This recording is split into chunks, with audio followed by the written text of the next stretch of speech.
Okay, so I'm going to put my bowl on, tare it to 0 grams, and then I'm just pouring in some sea salt until it gets to 12 grams-ish.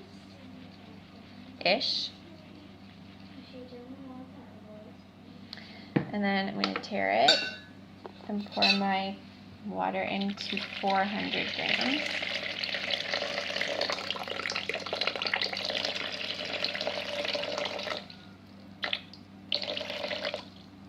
Okay, 406 is fine.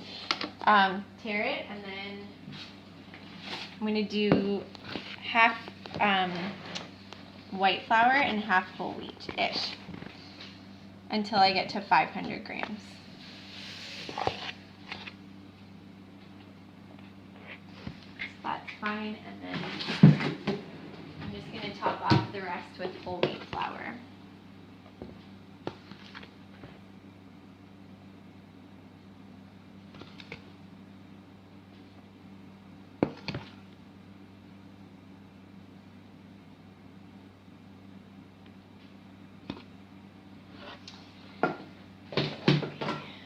And then you're going to take your starter, and I'm going to just put in a bunch. I don't ever measure this, just until I have enough left to feed that it's not going to die.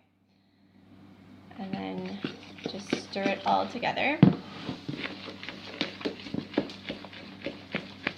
And it's a really wet dough, and it's going to not be very smooth. So we're going to stir it, and then once it's mostly all mixed together, I'm going to let it sit for about half an hour, and then I'm going to come back and do a stretch and fold. So the next video will be a stretch and fold. So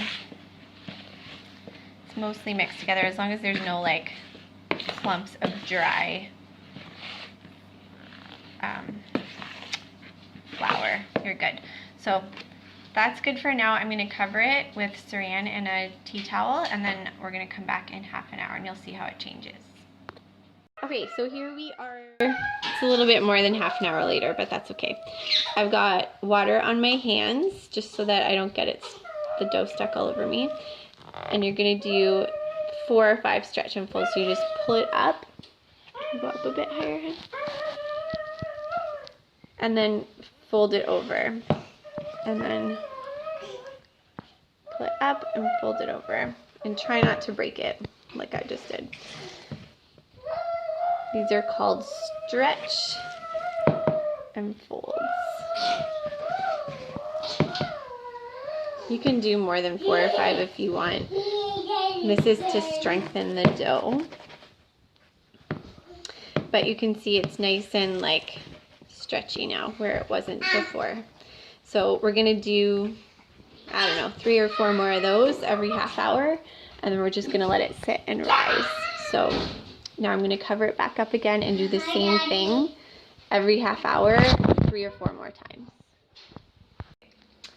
So this has been rising for about 6.5 hours now, and it smells a little bit sweet, and there's some bubbles, which is what you want. And it's nice and smooth now.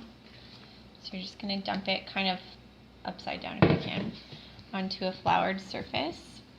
And then you're going to do 1 more stretch and fold on the counter. All 4 sides of your dough. And then you're going to take this and flip it over so the smooth side is on top and the folds are on the side. And then you're just going to add a little bit more dough on top, or flour on top, and tuck the sides in and kind of turn it as you go to make a nice round ball. And as you're doing this, I just keep adding more flour. You want to make like a nice tight surface on the top. So just keep tucking.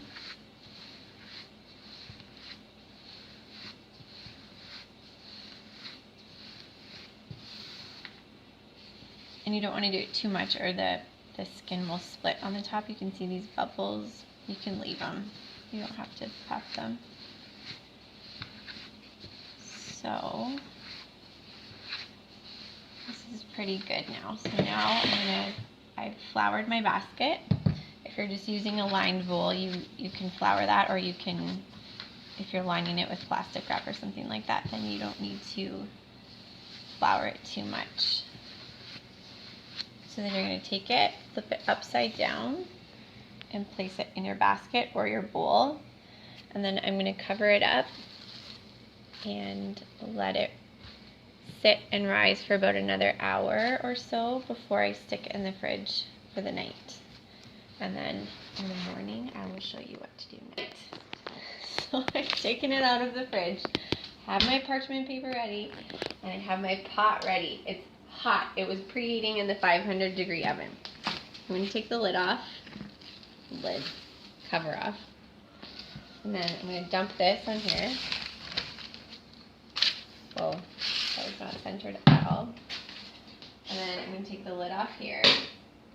Explain why you want it centered, well, ideally. You'll see. So you're going to put the parchment paper in the pot here, and you want to use parchment paper. It's just going to get all stuck to the pot if you don't, so make sure you do that. And then you have to score the bread, so you can make a pretty design, or just for the sake of this video, I'm just going to do like a couple slits. And then you're going to stick the lid back on.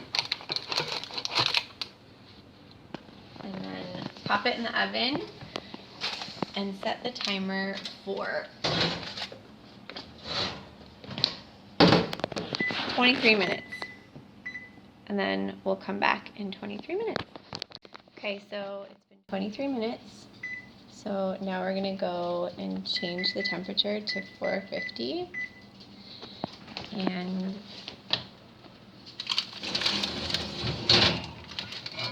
just take the lid off. And it's risen beautifully. So now it's just gonna get a nice crispy top on it, and we're gonna set the timer. You're gonna figure out how dark you like it, but I usually do it for 18 minutes or so. And then it will be done, and then we'll just take it out. The timer has gone off. So we're gonna turn that bad boy off and then pull out our delicious loaf. And then, okay, normally it would be a little bit easier because if you center your loaf, but anyway, this just makes it really easy. And you just let it cool there for at least 1 hour, ideally 4, so it's great if you can bake it in the morning. And then you can eat it.